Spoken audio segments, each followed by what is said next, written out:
한 주일 동안 어떻게 잘 지내셨어요? 자, 요래 어려운 세상 어떻게 잘 지낼 수가 있어요? 참 용하네요. 용해, 다들. 에? 못 지내도 잘 지냈다 하는 거예요? 에? 요 자리에 요래 앉아 있는 것 자체가 잘 지낸 겁니다. 에? 잘 지나신 거예요. 축하합니다. 어쨌든. 잘 지내셨다니까. 자, 이제 본격적으로 좀 이야기를 진행을 좀 해봐야 됩니다. 그 인도라고 하는 이 종교적 지평은 참 대단합니다. 그래서 우리 불교라고 하는 종교가 다른 지역이 아니라 바로 인도에서 출발했다라고 하는 것, 이게 이 불교라고 하는 종교의 상당한 강점이자 장점이 됩니다. 뭐 그냥 괜시리 그것이 불교의 장점이다 또 강점이다라고 하는 것이 아니라 이제 오늘부터 실제 여러분들이 좀 살펴보면 아시겠습니다만은 이 불교가 출발하게 되는 이 배경으로서의 인도의 종교적 토양이 이게 만만치가 않습니다.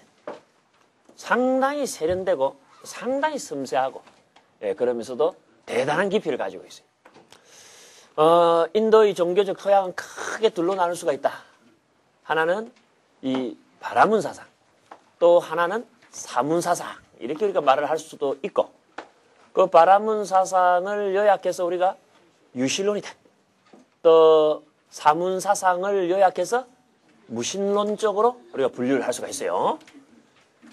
우선은 이 유실론적인 사상이 먼저 있어 왔습니다. 그리고 이 유실론적인 사상 자체가 대단한 수준을 가지고 있었어요. 이렇게 유실론적인 사상이 대단한 수준을 가지고 인도 땅에서 정착해 왔기 때문에 그 유실론 사상에 대한 일종의 반동으로 나타나는 무신론적인 사문 사상 또한 깊이와 세련됨 이런 것을 갖추게 됐던 거거든요. 그리고 그런 참 세련된 유실론으로서의 바라문 사상과 또 깊이 있는 이 무신론적인 사문 사상을 모두 극복하면서 바로 이 불교, 특히 초기 불교 사상이 출발을 했기 때문에 이 초기 불교의 이 불교적 깊이 내지는 이 영향이라고 하는 것은 오늘날에도 모든 그 종교의 뭐라 그럴까 어떤 그 표본처럼 느껴지는 그런 그 나름대로의 지평을 확보하게 된 겁니다. 자, 이제 그 인도의 이 바라문 사상이라고 하는 유실론적인 입장을 이제 전번 시간에 조금 이제 여러분들하고 이제 다루어 봤습니다. 이제 핵심적인 개념은 신이에요. 그런데 그 신이라고 하는 개념 자체가 사실은 다 똑같은 신이 아닙니다. 우리가 이제 전번 시간에 조금 언급한 것으로 하자면은 이 자연신, 또 무슨 신? 지배신. 막 요 정도는 어느 문화권 속에서나 이제 일반적으로 나타납니다. 이 어느 문화권 속에서나 일반적으로 나타나는 이런 그 자연신 내지는 이 지배신 사상. 이게 어떻다? 인도의 이 신학적 흐름 속에서는 아주 전혀 새로운 그런 어떤 아이디어 속에서 아주 꽃을 피웁니다. 그게 이제 그 지배신 중에서도 어떤 지배신을 추구하면서 본격적인 그 신학적 아이디어가 샘솟기 시작하느냐 하면 바로 절대적 권능의 지배신을 찾아 나서면서 출발한다. 이제 그 지배라고 하는 개념은 항상 지배자와 피지배자의 이원적 대립 구조를 가집니다. 우리 인간의 삶도 이렇게 살펴보게 되면은 항상 지배계층과 피지배계층으로 구성되는 것이 역사 속에서 늘 있어 왔어요. 뭐 오늘날 우리 이 대한민국에서의 세상살이도 사실은 그것이 겉으로 드러나 있지 않았을 뿐이지 사실은 여기도 엄밀히 말하면 지배계층과 피지배계층으로 어느 정도는 이분화되어 있다. 이래 볼 수 있는 면들이 있습니다. 그게 아마 모든 중생들이 살아가는 한 가지 편리한 방식일지도 몰라요. 이건 우리에게 인간의 의식 속에는 늘 지배와 비지배라고 하는 그런 이원적 아이디어가 오래전부터 있어 왔음을 의미할 수가 있습니다. 그렇기 때문에 인도인들은 그들의 현실적인 삶을 사실상 지배하는 그런 것을 이 자연의 그런 특별한 현상에다가 귀속을 시켰고, 이 세상살이에도 보게 되면은 이 지배한다라고 하는 것은 생물들의 고유한 활동이란 말이고, 또 생물들이라고 하는 것은 바로 의식이라는 것을 갖고 있음으로써 이 생명체 내지는 생물의 특징을 드러냅니다. 그러니까 이제 자연물도 결국에는 뭐다? 그런 의식 내지는 의지 같은 것을 갖고 있을 거다 하고 이제 자연스럽게 이 고대인들은 이 유추할 수밖에 없었다. 이렇게 종교학자들은 추측을 해요.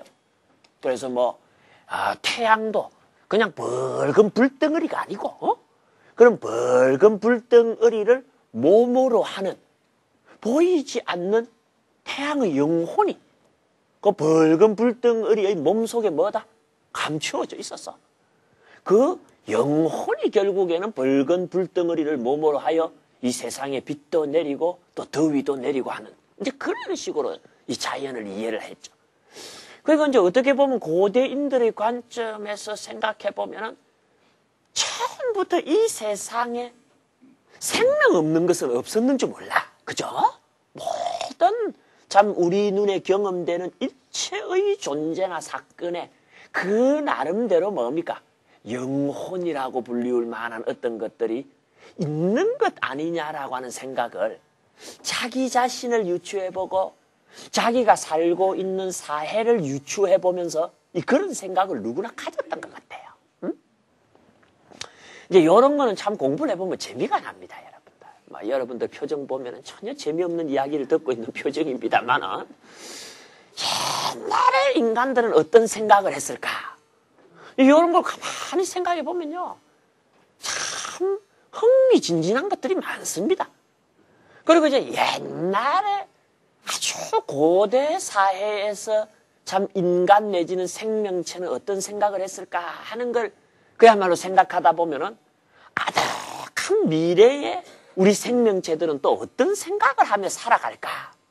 이런 것들도 거기에 아울러서 생각의 주제가 되기도 하고, 그렇게 고대 인간 내지는 인류의 사고방식, 그리고 현존하는 우리들의 살아가는 방식도 미래 이 생명체들의 사유방식, 이런 것들을 쭉 생각해 보다 보면 이제 그런 데서 바로 철학이 솟아나오고 종교가 솟아나오는 것을 우리는 또 확인할 수가 있습니다. 그래서 이제 이런 모든 자연물을 그냥 불덩어리 내지는 땅덩어리 이런 정도로 보지 않고 우리 눈에 경험되는 그런 외적인 자연물들 내면 세계에는 그 외적인 자연적 위력에 걸맞는 영혼들이 다 뭐다? 내재되어 있다.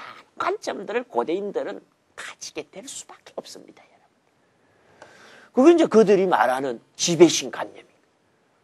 이제 그런 지배신 중에서 최고 지배신을 일단 뽑습니다. 그 최고 지배신이 누구라 그랬어요? 태양신. 근데 이게 태양신은 최고는 최고인데 어떻습니까? 절대라는 말을 붙이기에는 어떻다? 이게 역부족이다라고 하는 것을 곧 발견하게. 좀 시간에도 말했습니다만 밤이 되면 어떡한다? 들어가야 돼. 절대적이지 못한 거야. 밤의 신에게 굴복해야 되니까. 구름이 짙게 끼면 어떻습니까? 태양은 가려집니다. 그러니까 이제 상대적으로 저울추에 올려놓고 어느 게 힘이 세냐 하고 물어보면은 태양이 힘이 세다라고는 누구나 이야기를 하는데 그 위력이 뭐다? 절대적인 것 같지는 않다. 그래서 이왕이면은 절대적인 권능을 가진 그런 지배신은 없을까 하는 생각을 착 하게. 그리고 그 절대적 권능을 지닌 지배신을 뭐다? 인도인들이 발견을 하는 거예요. 그 절대적 권능을 가진 지배신, 그 지배신이 바로 뭐다? 제가 하고 있으면 우리 반장님이 한 답이 맞다는 말입니까? 틀렸다는 말입니까? 내가 할 땐 틀렸다 이 말이야 그 답이. 이게 정답이 나오면 그냥 바로 수긍을 해요. 근데 이제 내가 뭐 질문처럼 했는데 답이랍시고 나왔는데 그게 정답이 아니다. 이러면 내가 어떤 반응을 보인다? 자꾸 이런다고. 그러면 그게 정답이 아닌 줄 알고 빨리 접어야 돼요. 그리고 뭐 여러분들도 잘 알고 계시죠? 내가 무슨 질문하면 그 질문에 꼭 답할 필요가 있다 없다? 누가 있다 그랬어요 지금? 요번에 처음 입학한 사람이 있는 모양이야? 몇 대래? 제 질문에는 여러분들이 꼭 답변할 의무가 없습니다. 단지 제 버릇이 질문하는 버릇이 있다 보니까 질문하는 거니까 질문한다 하더라도 마음 편안하게 앉아갖고 저는 한마디로 말해서 자문자답형이야. 내가 묻고 내가 답해. 알겠죠? 아무런 걱정하지 마시고 그리고 답 좀 안 했으면 좋겠어. 그 틀린 답 나 자꾸 듣기 싫거든. 그러니까 답을 하지 말고 있어. 정 자신 있다 싶으면은 한마디씩 해도 돼요. 우리 저 반장님이 범천 그랬는데 왜 틀린 답이겠어요? 그러나 아직 범천이 나올 때는 멀었어. 조금 기다려요. 그래서 그 절대적인 권능을 지닌 지배신을 이 인도 신학적 아이디어 속에서 뭐라고 찾아내느냐 하면은 바로 요 관념입니다, 여러분들.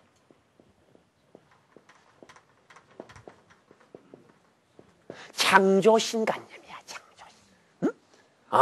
이 창조라고 하는 신학적 관념이 처음부터 세상에 있었던 게 아닙니다, 여러분.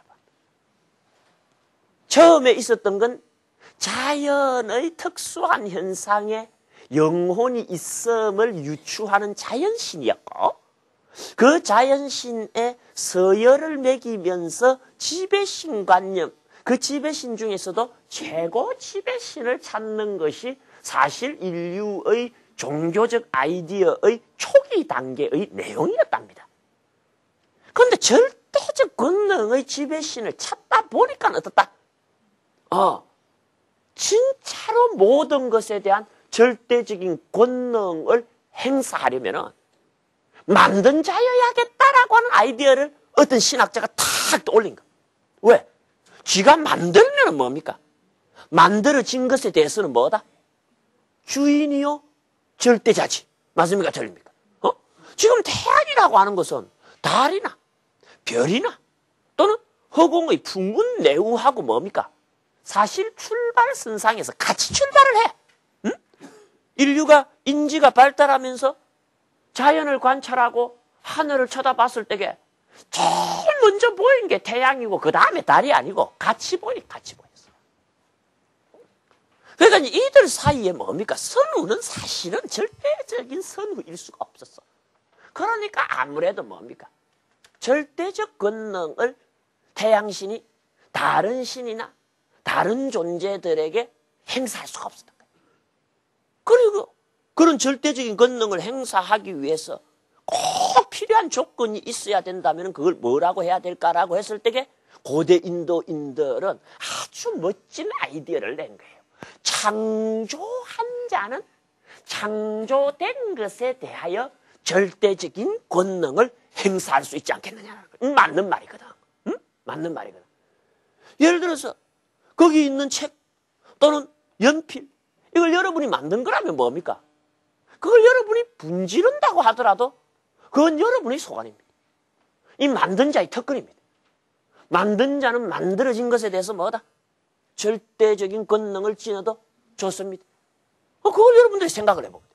그래서 고대 인도 사회에 비로소 어떤 신관념이 등장하게 된다? 창조신관념이 등장하게 된다. 이 창조신관념이 처음부터 인간의 머릿속에 그렇게 출현했던 것이 아닐 수 있다라고 하는 걸 여러분들은 좀 염두에 둘 필요가 있어요. 이렇게 이제 창조신관념을 그들은 떠올리고 난 다음에 창조신에 입각하여 이 세상 만물을 설명하기 시작했어요. 언제부터? 고타마 붓다가 출현하기 약 1000년 전부터. 그러니까 지금으로 보자면 어떻습니까? 약 3000년 전부터 뭡니까? 이미 아주 발달한 신학적 전통을 이미 싹 하고 있었던 거예요. 대단합니다. 그래서 이제 창조신에 입각한 신학적 전통이 아주 자세히 그 자료를 오늘날까지 또 남기고 있어요. 그래서 창조신 안에도 1세대 창조신, 2세대 창조신, 그리고 3세대 창조신이다라고 말할 만한 창조신격 내면에서의 발전 심화 과정을 우리가 볼 수가 있습니다. 그랬을 때 이 첫 번째 창조신의 이름이 뭐냐라고 했을 때 첫 번째 창조신의 이름이 바로 위슈와 카르만이라고 하는 이름으로 오늘날 우리에게 그 자료를 남기고 있습니다. 한번 따라해 보세요. 위슈와 카르만. 위슈와 카르만. 발음은 그렇게 정확하게 할 필요가 없습니다. 어차피 우리하고 구강 구조가 다른 사람들 이야기니까. 그러나 대충 접근해서 발음을 해보면 저렇게 불러보면 괜찮아요. 이 위슈와 카르만이라는 이름의 신이, 이 신은 기본적으로 어떤 신이다? 자연신도 아니고 단순한 지배신도 아닌 창조신이라고 하는 신격으로서 등장하는 첫 번째 신입니다. 이 위슈와 카르만이라는 신이 이 우주를 뭐 했다? 창조했나니라 하고 탁 설해갑니다. 근데 재밌는 것은 이 인도인들의 이 사유 방식인데 말입니다. 위슈와 카르만이라는 신이 이 세상을 창조했다라고 이야기하고 그치지 않고 창조했다면 어떤 방식으로 창조했는가에 대한 설명을 하려고 한다는 겁니다.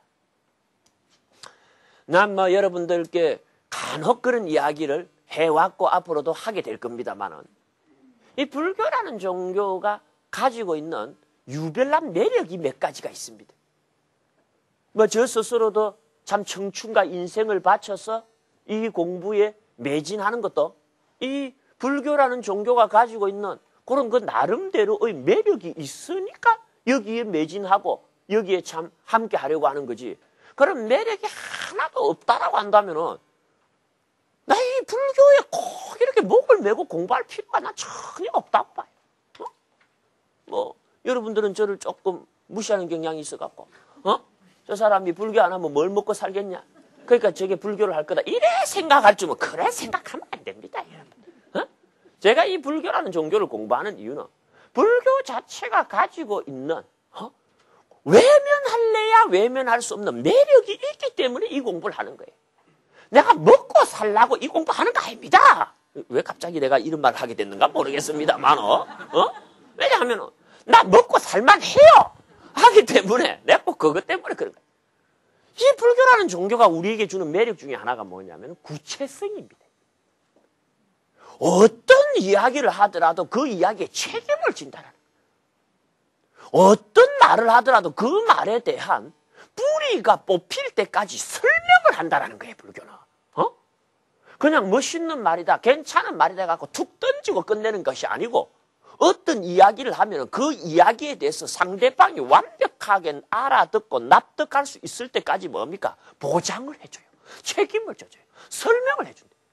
구체적입니다, 여러분. 두드러집니다, 여러분들. 그래서 이 고타마 붓다의 가르침, 불교라는 종교를 앞으로 여러분들이 공부할 때도 참 주의를 해야 되는데 어떤 부처님의 말도 결론이 안 나는 말씀은 하나도 없습니다.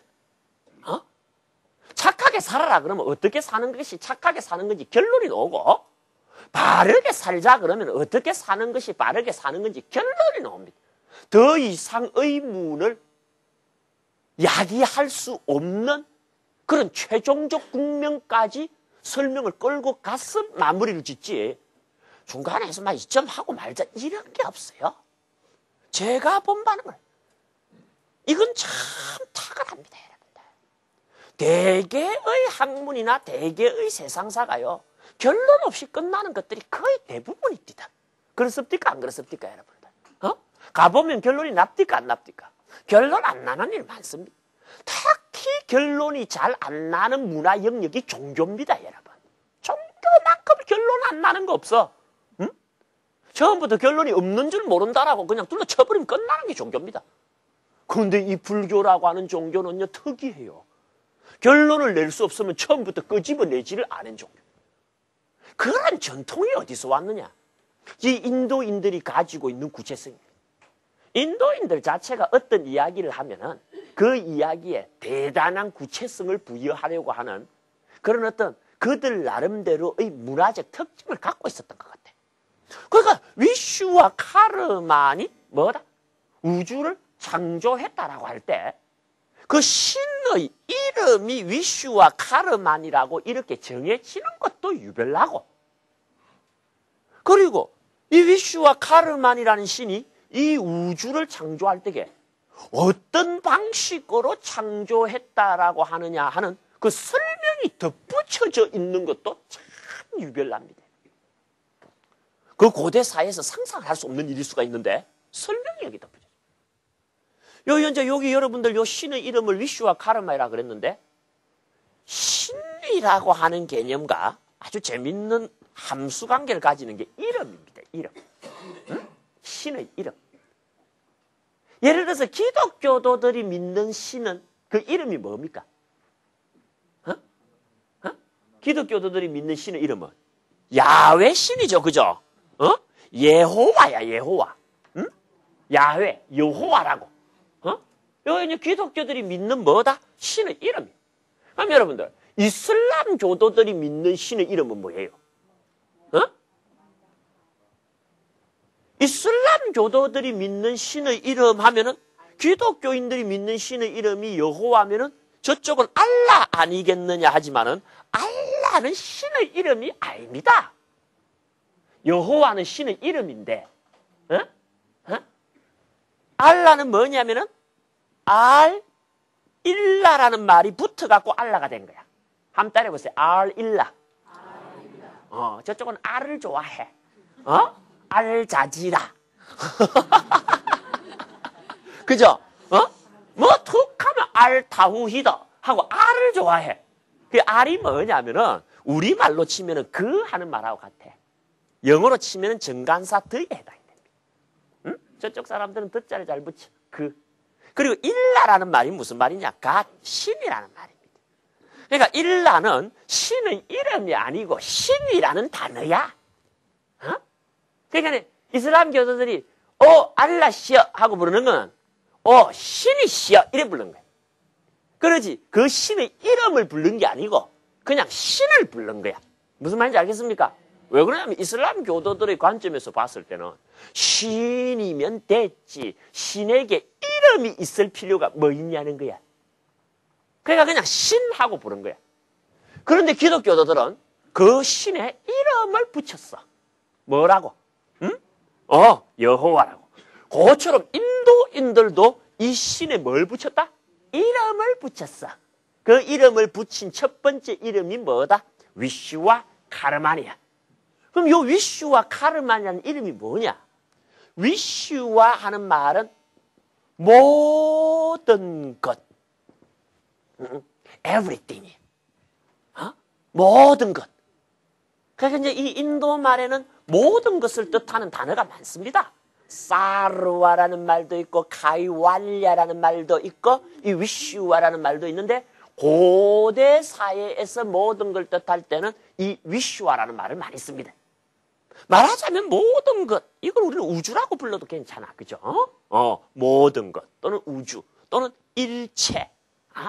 우리가 이제 이렇게 번역할 수 있는 말이 뭐다? 이 위슈와예요. 그 다음에 이제 카르만 하는 말은 뭐냐? 우리 요새 공부하는 전체 주제가 뭡니까, 여러분들?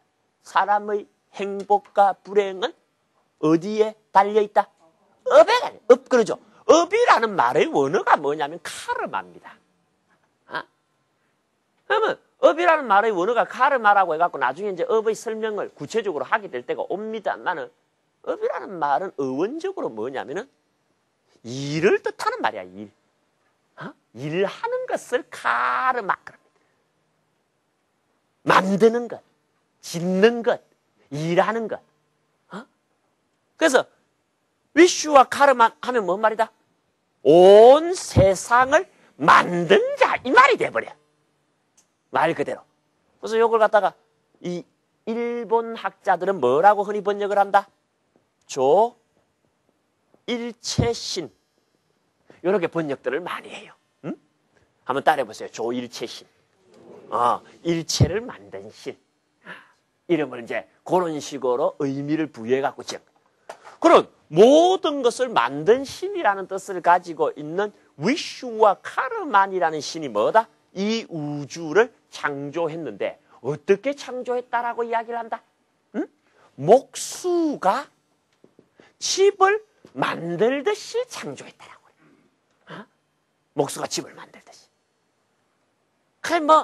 그 구체적인 설명의 어떤 그 섬세함이나 세련됨 같은 것은 그렇게 기대할 수가 없을 줄 모르지만, 그냥 위슈와 카르만이라는 신이 우주를 창조했다 하고 끝이는 것이 아니고, 어떤 식으로 창조를 했느냐, 구체적으로 말해서, 목수가 집을 만들듯이 그런 방식으로 창조했다라고 하면서 뭘 붙이고 있다? 나름대로 설명을 붙이고 있다라고 하는 것을 여러분들은 조금 눈여겨보셔야 됩니다. 이 입장, 다시 말해서 이 조일체 신과 같은 우주 창조의 권능을 지니는 신의 입장은 이제 우리가 모든 문화권 속에서 사실 발견할 수가 있습니다. 그죠? 우리가 흔히 말하는 조물주 개념도 이런 것과 통하겠죠? 이런 것과 통합니다. 이게 요즘 신학자들 중에서도 이 신이라고 하는 존재를 증명하려는 시도 속에 지금 이 인도인들이 생각한 이 제1세대 창조신인 위슈와 카르만의 우주 창조의 방식의 힌트를 얻어갖고 증명을 하는 그런 그 부류들도 많이 있습니다, 여러분들.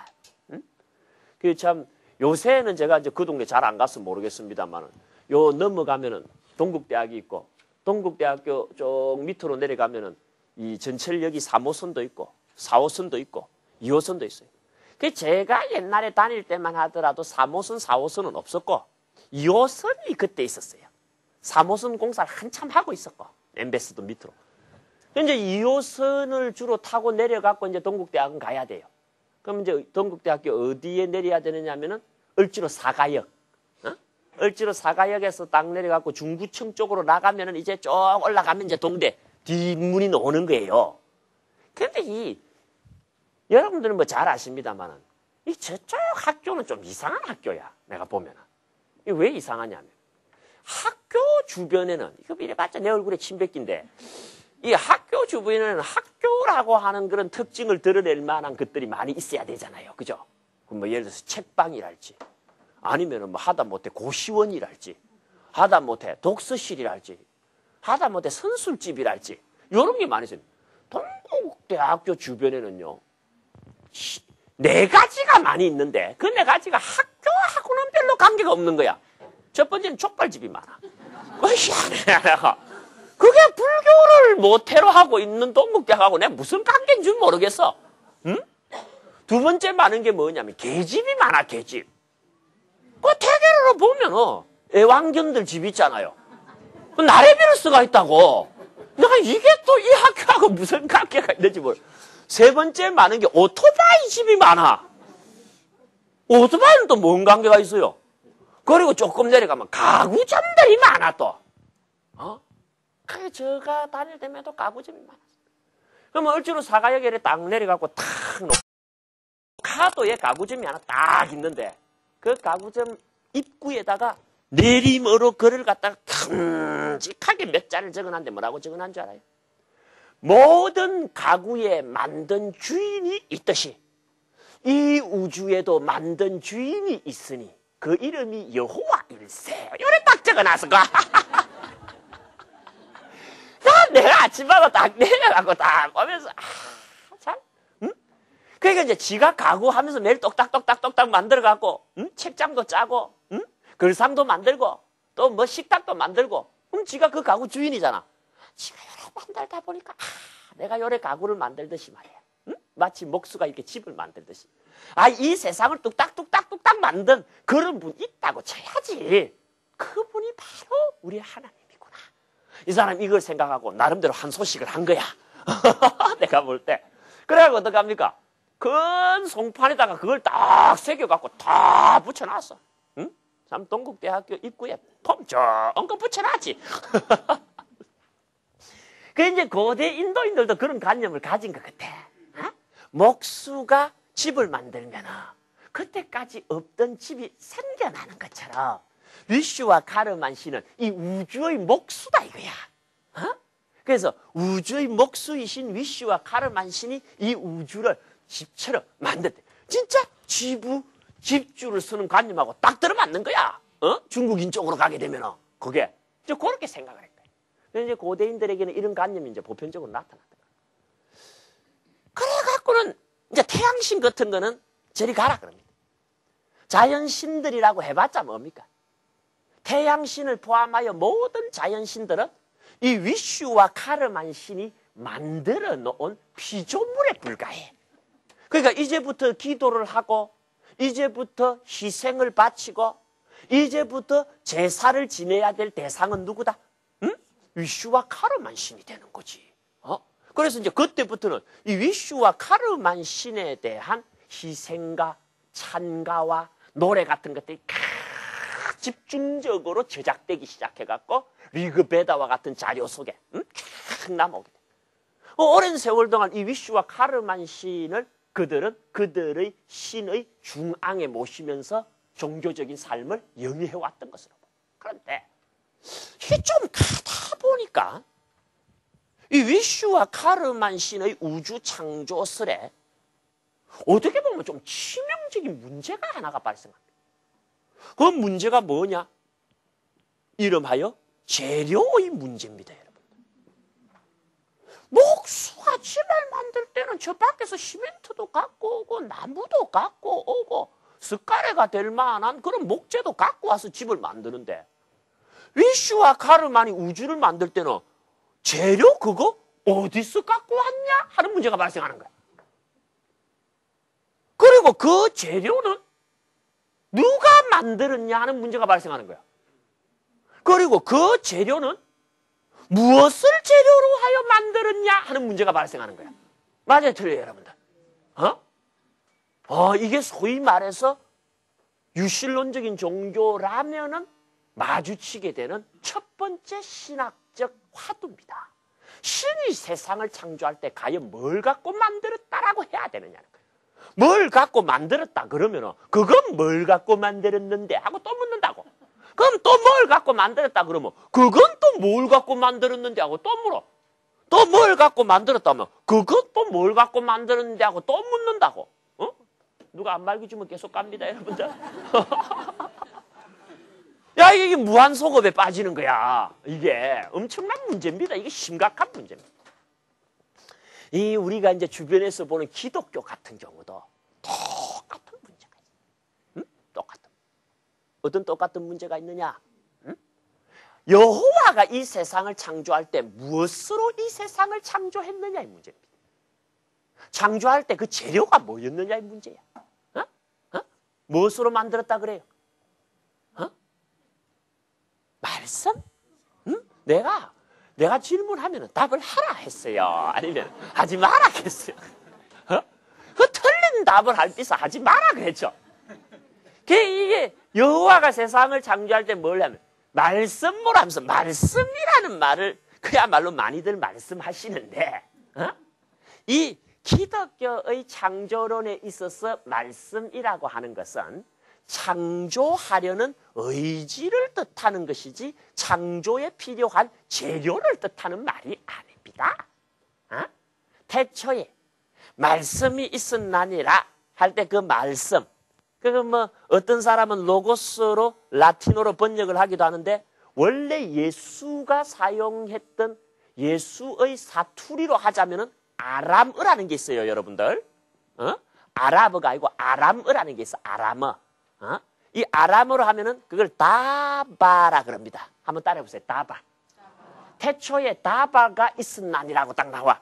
그럼 요새 우리말로 하면 뭐다? 그게 말입니다. 그게 말이라는 건 딴 게 아닙니다. 생각이 밖으로 표출되는 게 말이고, 말이 안으로 들어온 게 생각이야. 그러니까 태초에 뭐가 있었다? 생각이 있었다는 거야. 무슨 생각? 세상 한번 만들어 볼까? 이 세상 한번 창조해 볼까?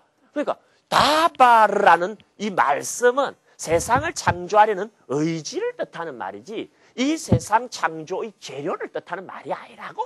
이 신학적으로 보면은. 그러면 뭘 갖고 만들었냐 이거야. 목수가 집을 만들 때는 나무나 돌이나 물과 같은 재료가 있어서 집을 만들었는데, 여호와라 해도 좋고 위슈와 카르마이라도 해도 좋고, 그들이 이 우주를 만들 때는 뭘 갖고 만들었냐? 이게 딱 문제가 돼버린 거야. 문제가 돼버린 거야. 기독교에서는 이걸 뭐라고 답을 하느냐? 기독교인들이 하는 답을, 저도 뭐 신학에 있어서는 과문합니다만은, 그래도 좀 이런데 집중을 해갖고 한번 살펴보니까, 또 신학자한테 물어보니까 맞다라고 이야기하는 게 뭐냐면은, 기독교는 이 창조의 재료와 관련된 문제에 대해서 나름대로 어떤 답을 정리하고 있느냐. 그들이 말하는 전문적인 용어로 하자면은 크레아쇼 엑스 니힐로라는 말을 써요. 한번 따라해보세요. 크레아쇼 엑스 니힐로. 이제 영어로 하자면은 창조, creation out of nothing이야, nothing. 우리말로 하면 뭐다? 무로부터의 창조라는 말이야, 창조. 이 말은 뭐다? 재료 없음. 왜? 재료 있다 그러면 그 재료는 뭘로 만들었지? 하고 또 묻잖아요. 그러니까 재료 있다라고 해갖고는 말이 끊어진다, 안 끊어진다? 안 끊어지는 거야. 그러니까 뭐다? 없는 데서 그냥 만들었다는 거야. 그래 신이지. 딱 이래 나왔어요. 그걸 보고 소위 뭐라 그런다? 무로부터의 창조. 우리가 니힐리즘 그러죠? 허무주의. 아무것도 없는 거. 그 아무것도 없음으로부터 X라고 하는 접두사는 무엇으로부터입니다. 아무것도 없음으로부터 크레아쇼. 창조된 거예요. 신은 무로부터 세상을 창조한 것이지 어떤 재료를 가지고 창조한 게 아니야. 기독교는 그렇게 딱 답을 합니다. 이제 기독교 정통 신학적인 견해. 이게 우리가 이제 살펴보게 되면 인도인들도 그런 답변을 택했을까 하는 문제야. 근데 고대 인도 자료를 살펴보면은 인도인들도 무로부터 창조했다라고 봐야 되지 않느냐라고 하는 신학적 관점이 있었던 것으로 보여요. 무로부터 창조했다라고 하는 그런 신학적 관점이 없었던 게 아니고 있었던 것으로 보여요. 이건 좀 어려운데 한번 이야기를 해보나? 어차피 뭐 쉽고 어렵고가 없죠, 여러분들은. 그냥 앉아서 1시간 보내면 되는 거니까. 이 요주제와 관련해 갖고 이 고대 우파니샤드 문헌에 아주 그 중요한 언급이 하나가 나옵니다, 여러분들. 우타카 아룬이라고 하는 이 전설적인 철학자가 이 우주 창조와 관련, 특히 재료의 문제와 관련해 갖고 어떤 언급을 하느냐? 이 고대 이 산스크리트어로 되어 있는 걸 소개해 갖고는 여러분들이 도대체 알아들을 수가 없으니까 그걸 이 막스 뮬러라고 하는 유명한 동양학자가 번역한 영문을 내가 한번 소개를 할 테니까 한번 들어봐요. 이 뭐라고 이 고대 인도인들의 사상을 인도인들이 정리를 했냐면은 in the beginning. 이 beginning은 태초를 뜻해. 태초에는 in the beginning 태초에는 there is that only which is one only without a second. 이제 이렇게 이야기는 시작이 됩니다. 이제 that only which is 하는 것은 여러분들이 존재라고 번역을 일단 해놔도 돼요. 태초에는 존재가 있었나니라.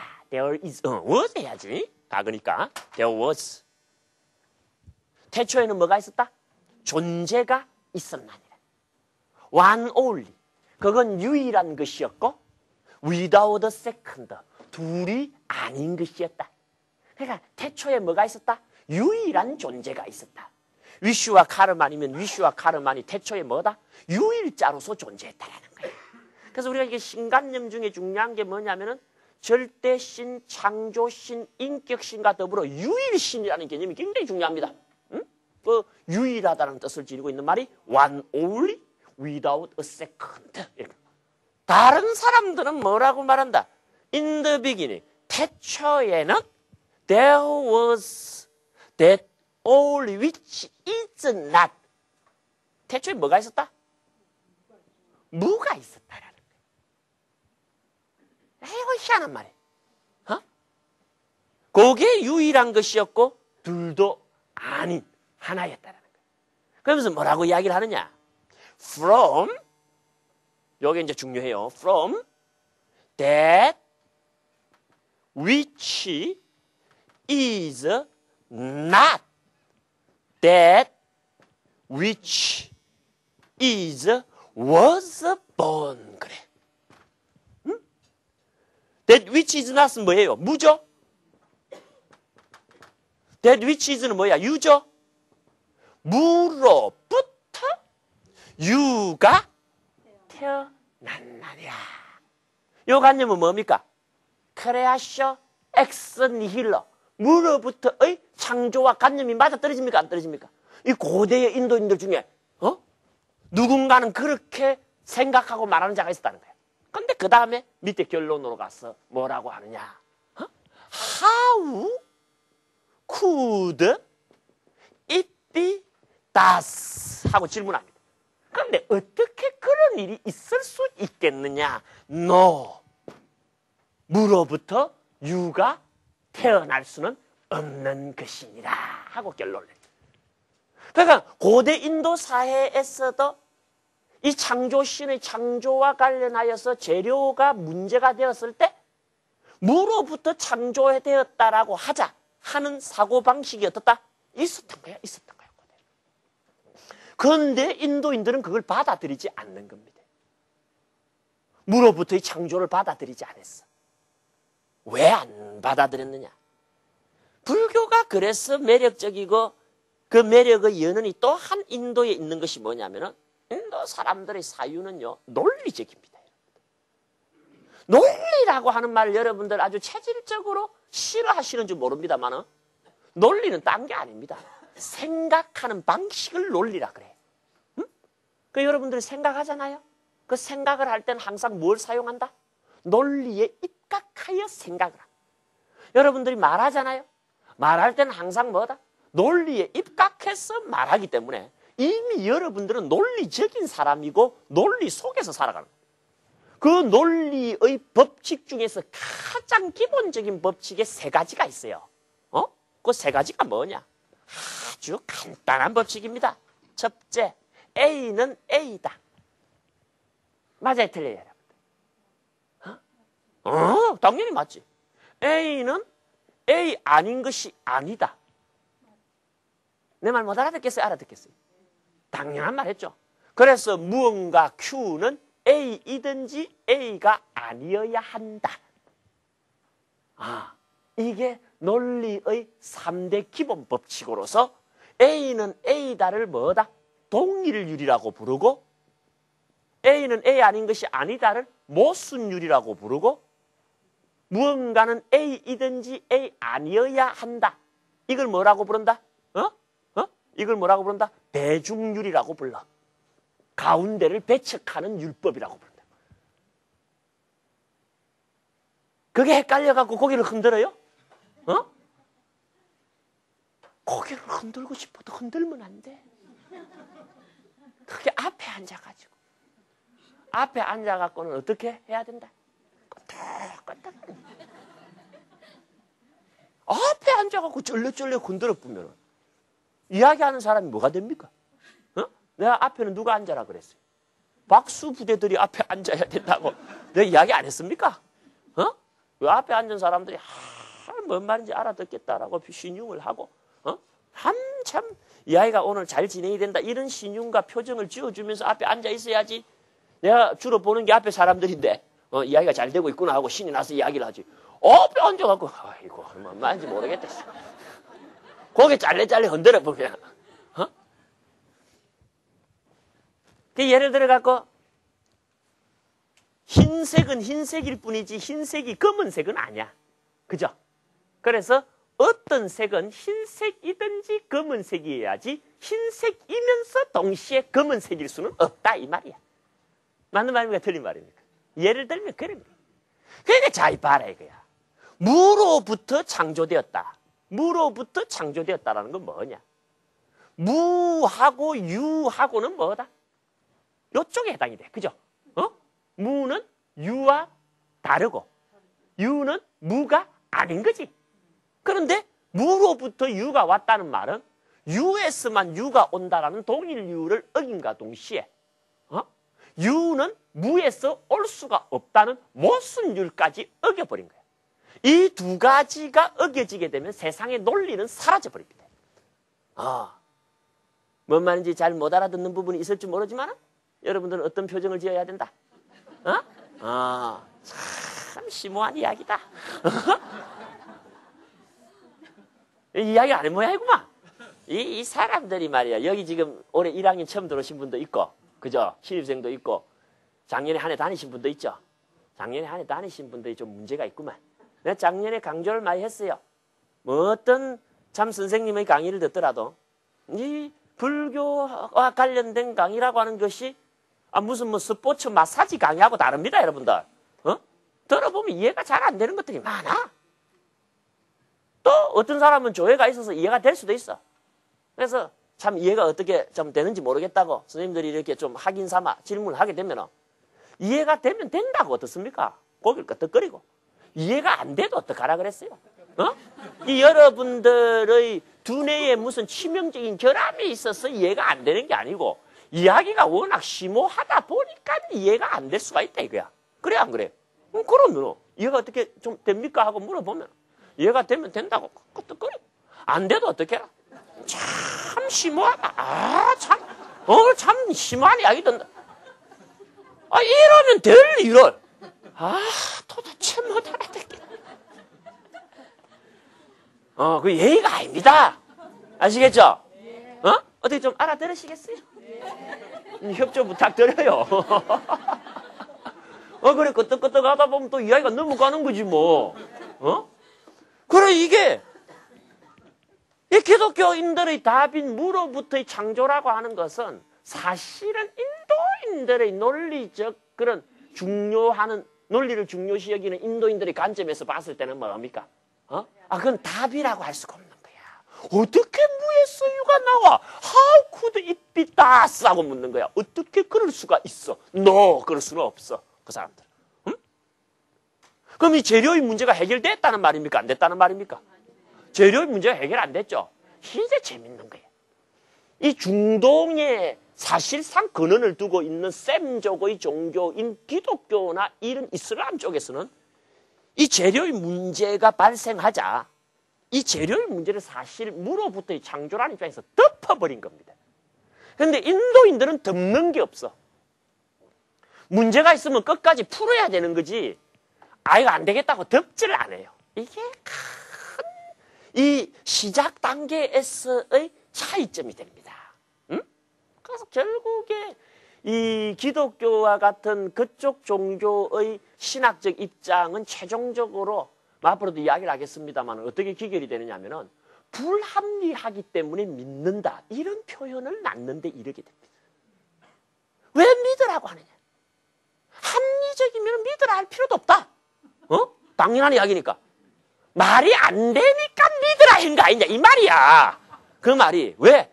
적어도 말되게 설명할 길이 없다는 거야 그걸. 재료가 있다 그러면 어디 있어? 말이 안 되잖아. 없다 하자니 뭡니까? 어떻게 없는 데서 생기냐? 그것도 말이 또 되는 것 같지가 않거든. 불합리하답니다. 점잖게 말해서. 그걸 그냥 까놓고 말하면 뭡니까? 말 안 된다는 말이에요. 그러니까 말 안 되니까 믿으라 그랬지 말 될 것 같으면 믿으라는 소리 할 필요가 뭐 있냐는 거예요. 그런 이야기까지 하게 되는 동기가 이런 최초로 만나는 재료의 문제 같은 것을 그쪽 이 문화 영역에서 뭐다 덮어버립니다. 덮어버립니다. 그런데 인도인들은 덮지를 않습니다. 재료의 문제가 해결이 안 되는 거야. 뭐로부터의 창조라는 것도 받아들일 수가 없는 거예요. 그러니까 인도인들은 어떻게 생각했다? 재료의 문제가 위슈와 카르만 신에게는 남아있게 되는 거예요. 다시 말해서 이 신에게 뭐가 있다? 문제가 있는 거야. 위슈와 카르만 신의 입장에서의 우주 창조론에는 재료의 문제라고 하는 꼬리 딱지가 붙어 다니는 게 되는 거지. 쉽게 말하면 뭡니까? 이 신은 어떤 신이다? 문제가 있는 신이야. 집안에 자제분들은 문제가 없습니까? 너는 임마 문제 있는 놈이야. 우리 그런 말 쓰죠? 그거 우리는 오늘 여기다가 한마디 해도 되는 겁니다. 위슈와 카르만 신은 어떤 신이다? 문제 있는 신이야. 무슨 문제? 재료의 문제. 문제가 있으면은 뭡니까? 이건 우리가 신을 잘못 파악했다는 소리라는 거야. 여기에 이제 인도인들의 사유가 중동 지방하고 다르게 간 겁니다. 민족이 달라. 인도 쪽으로 들어간 민족은 아리안족이고 중동에 포진해 갖고 있었던 민족은 셈족입니다.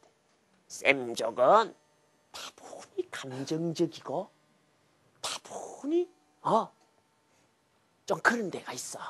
응? 그에 비해서 아리안족은 매우 논리적이고 매우 침착한 그런 성격을 가진 종족. 그래서 그 아리안족의 전통이 계승되어야 되고 그 아리안족의 침착하고 논리적이고 신중한 자세. 그에 비하면 셈족은 어떤 줄 압니까, 여러분들? 감정적이고 우락부락하고 자제가 잘 안 되는 민족성을 가진 것으로 그렇게 대비가 됩니다. 그래서 그 아리안족의 그 침착하고 신중하고 논리적인 성격이 인종적으로 우수하다라고 본 게 나치즘이야. 나치즘입니다. 그래서 이 나치족들이 내세우고 있는 아리안주의라는 거예요, 그게. 아리아라는 말이 인도말로는 성스럽다는 말인데 원래는 아리안족을 뜻하는 말입니다. 그리고 그 셈족의 대표가 누구다? 그 감정적이고 아리안족이 봤을 때는 열등하기 짝이 없는 셈족의 대표가 유대족입니다. 그러니까 이 나치즘이 인종청소라는 이름으로 집중적으로 뭡니까?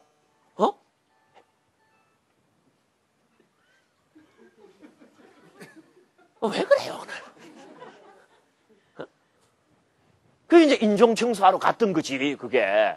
그러니까 이 아리안족의 전통이 인도 종교거든요. 그러니까 인도인들의 사유 방식이 저쪽하고는 근본적으로 다를 수밖에 없었던 거예요. 이 신을 놔두고 이 문제를 덮을 게 아니라 이 문제가 있으니 이 신을 날려버리는 게 낫다라는 거야. 재밌는 발상의 차이죠, 그죠? 내 새끼니까 문제를 덮는 게 아니라 문제 있는 놈이니까 내 새끼라도 날리겠다는 거야, 이게. 이게 방향이 딱 달라요. 그리고 그 문제 없는 신을 찾으면 될 것 아니냐는 거야. 그래갖고 문제 없는 신을 찾아놨습니다. 이런 게 뭡니까? 신학적인 발전으로 이어지는 거야. 응? 인도 신학이 어떤 문화 영역의 신학보다도 뛰어날 수 있었던 것은 문제가 있으면 그 문제를 덮지 않고 해결하는 쪽으로 나가는 적극성 때문입니다. 그게 불교에 그대로 반영이 됩니다. 그래서 불교도요, 문제가 있으면 절대 안 덮습니다. 문제 풀릴 때까지 들이박는 거야. 불교는 중간에서 물러서는 일 없어요, 여러분들. 사람을 대할 때는 말도 못하게 온화한 것 같지만 진리성 주장의 문제에 봉착하게 될 때는요, 결론이 날 때까지 파고듭니다, 이게. 문제가 있으면 문제 없는 신을 찾으면 될 거 아니냐. 다시 말해서 재료의 문제를 해결한 신을 찾으면 될 거예요. 찾습니다, 이 사람들. 그게 제2세대 창조신. 제2세대 창조. 아직까지 반장님이 말한 그 신은 안 나와. 한 몇백 년 지나야 돼, 그 신이 나오려면. 그는 브라흐만이라는 신이 금세 나오는 신이 아닙니다. 인류의 신학적 인지가 발달하고 발달한 끝에 나오는 거예요. 그래 나온데도 문제가 또 생기니 문제지. 어쨌거나 지금은 어떤 문제? 재료의 문제였죠. 이 재료의 문제를 해결한 신을 인도인들이 발견하지 않습니까? 아, 이게 진짜 신이다. 그 신의 이름하여 뭐다? 프라자 파티라는 이름의 신. 응? 플라자 호텔에서 파티하는 게 아니고 프라자 호텔에서 파티하는 게 아니고 프라자 파티. 한번 따라해보세요. 프라자 파티. 이것도 이제 이 이름을 이렇게 짓는데 의미가 있고 이유가 있어요. 프라자 파티라는 신이 이 우주를 창조했다. 위슈와 카르만이 아니다 이거야. 프라자 파티라는 신이 이 우주를 창조했다. 어떻게 창조했느냐 설명해야죠. 구체적으로. 위슈와 카르만은 목수가 집을 만들듯이 이랬다가 재료의 문제에 한 방 맞고 나가 떨어져 본 거야. 그러니까 이제 그렇게 설명하면 된다 안 된다? 안 되겠죠. 어떻게 설명하면 재료의 문제가 해결되는가 기가 막히게 설명합니다. 위슈와 카르만 아니지 프라자 파티 신이 우주를 창조했으니 어머니가 자식을 낳듯이 창조했나니라. 딱 이렇게.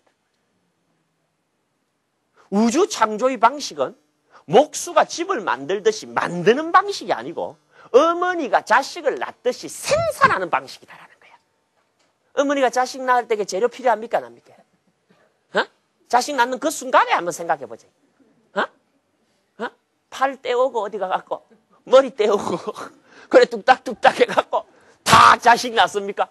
그때까지는 세상에 없던 자식을 빵 낳으면 탁 나오는 거야. 말이 쉬워서 빵 낳는다 그러지 힘든다는 거 내가 알아요. 알지 마라. 어머니가 자식을 낳을 때를 보게 되면 그때까지는 없던 자식이 낳음이라는 사건을 통하여 생겨버려. 그리고 그 과정에 재료가 개입될 틈은 없어. 맞아요, 틀려요?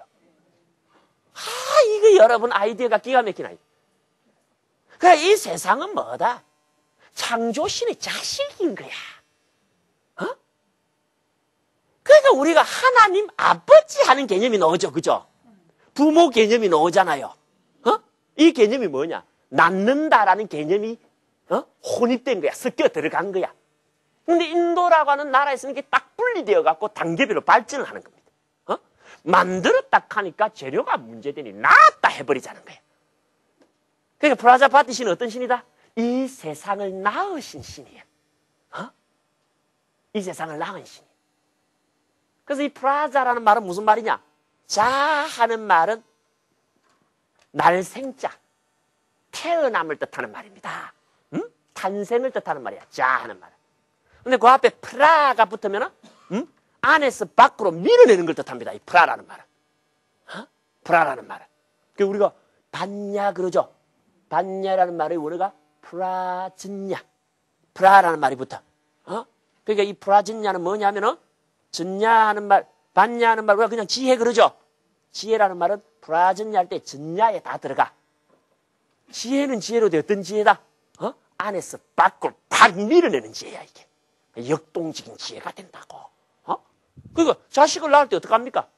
밀어내버렸죠. 태어나게 내놔버렸잖아요. 그래서 프라를 붙인 거예요.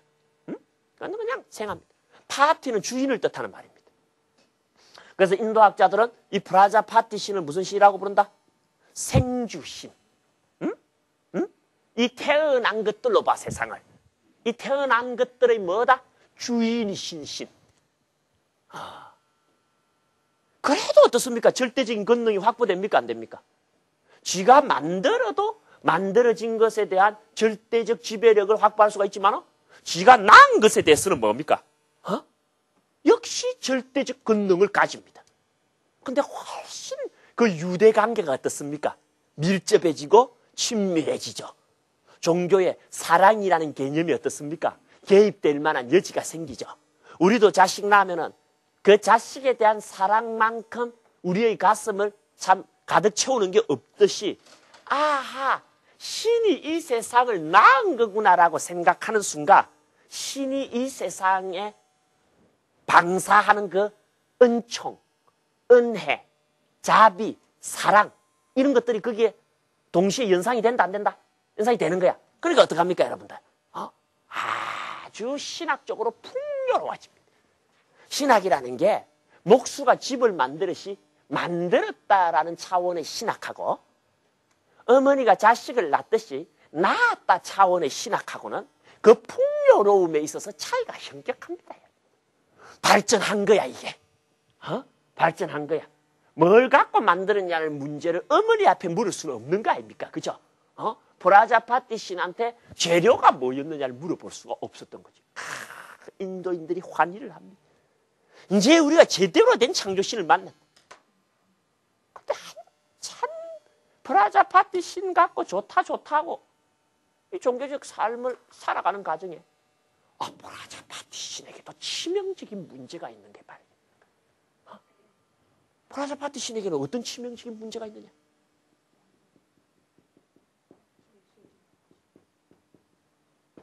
안과 밖의 문제라는 것이 소위 발생.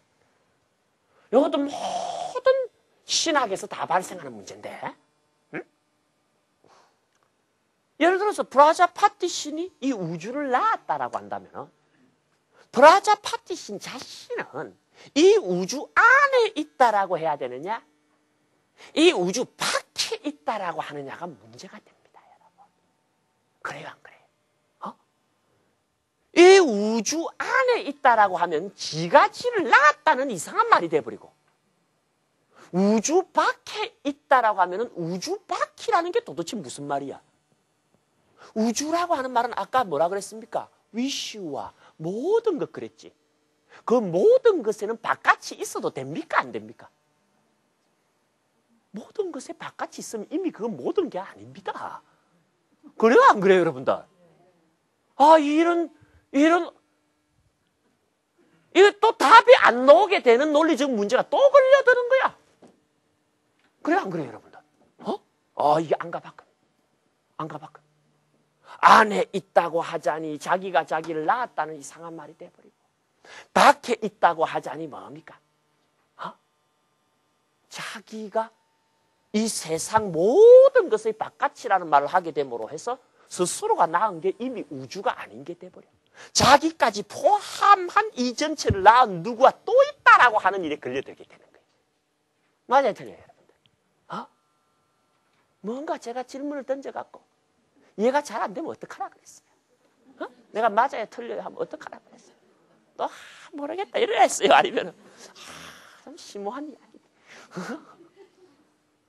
이 안과 밖의 문제. 그러니까 안과 밖의 문제에 걸려드니까 어떡합니까? 이게 해결이 된다, 안 된다? 기독교도 이 문제가 걸려들어요. 기독교는 안에 있다 할까요? 밖에 있다 할까요? 안에 있다고도 안 해. 밖에 있다고도 안 해. 뭐라고 이야기하느냐? 중간에 있다. 누구요? 중간이 어디야, 중간? 절대 타자라 그래요, 그걸. 그냥 바깥이 아니고 어떤 바깥? 절대적인 바깥이 있대. 이거 아주 요상한 이야기입니다. 안이 있어야 밖이 있어요. 그죠? 밖이 있어야 안이 있어요. 그러니까 안과 밖은 본래 짝을 이루는 상대적 개념입니다. 그런 식의 안이나 밖이 아닌 절대적인 바깥이 있다는 거야. 거기에 있대요. 누가? 신은. 왜? 그냥 밖에 있다고 해갖고는 그 밖은 그러면 누가 만들었는데요? 하고 물어볼 거 아닙니까? 맞아요, 틀려요? 안에 있다라고 해갖고는 뭡니까? 지가 지를 만들었다는 논리를 못 피합니다, 여러분들. 그러니까 뭐다? 안이니 밖이니를 따질 필요가 없는 여기 있죠. 절대적인 바깥에 있다 그래. 인도인들도 그 사고방식을 가집니다, 여러분들. 그런데 인도인들은 바퀴라는 개념은 안과 짝을 이룰 때만 의미를 가지지, 안이 없는 바퀴라는 개념은 뭐다? 의미가 있다, 없다? 없다. 그래서 그 인도인들이 내놓는 논리가 뭐냐면 토끼의 뿔이라고 하는 논리입니다. 토끼의 뿔. 여러분, 토끼의 뿔 있어요, 없어요? 토끼의 뿔이라는 말은 할 수 있습니까, 없습니까? 말은 할 수 있어, 토끼의 뿔하고. 근데 실제로는 의미가 있습니까, 없습니까? 없지. 응? 동그란 네모 혹시 보셨어요? 동그란 네모. 동그란 네모라는 말은 할 수가 있어. 근데 실제 동그란 네모는 없죠. 절대 타자라고 말은 할 수가 있지만 실제로 그건 의미 있는 말은 아니다라는 거야. 인도인들은 딱 그렇게 지적하고 나옵니다. 절대 타자적 개념에 대해서. 그건 기독교 신학에 대한 아주 중대한 논리적 문제점의 제기라고 볼 수가 있어요. 그 참 일본 사람들 말 중에 뭡니까 여러분들? 어쨌든 하는 말이 일본 말로 무슨 말 뭐라고 그럽니까? 어쨌든 하는 말. 돈이 갖고 도모 갖고 그러죠. 일본 말하는 사람들 그 말 알아. 그 돈이 갖고가 뭐냐면 더 하는 말이 토끼입니다. 토끼. 갖고가 뿔이야. 토끼의 뿔 그런 거야. 우리말로 하면. 그 토끼의 뿔이 뭡니까? 토끼의 뿔이 있어요 없어요? 없잖아. 그러니까 이래도 좋고 저래도 좋고 어쨌든 하는 뜻이 돼버린 거야. 그게. 그 토끼의 뿔 그럽니다. 이걸 보고 인도인들은 절대 타자라는 말은 뭐다? 토끼의 뿔이다.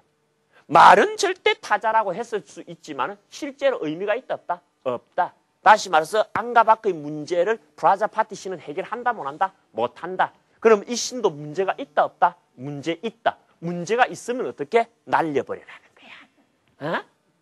문제 있는 신은 보내라. 그래서 이 안과 밖의 문제마저 뭐다? 해결하는 신을 찾으면 될 거다. 근데 쌤 쪽의 종교나 다른 쪽의 종교는 이 문제를 또 묻어버리는 거예요. 그러니까 뭐다?